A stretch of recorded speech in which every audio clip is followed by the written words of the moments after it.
How to schedule a ride in advance on Lyft.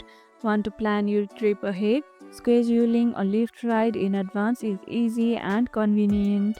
Open Lyft and tap the clock icon next to the Where to box on the home screen. Choose the date and time you want your ride. Use the calendar and clock to set your pickup exactly where you need it. Next, enter your destination in the Where to box, then tap Confirm. Select your preferred ride type like Lyft or Lyft XL. Review your pickup location and details. Then tap Schedule Lyft to book. You'll receive a confirmation with your scheduled ride details, and Lyft will notify you when the driver is on the way. If you need to change or cancel your scheduled ride, tap Scheduled Rides in the menu to manage it.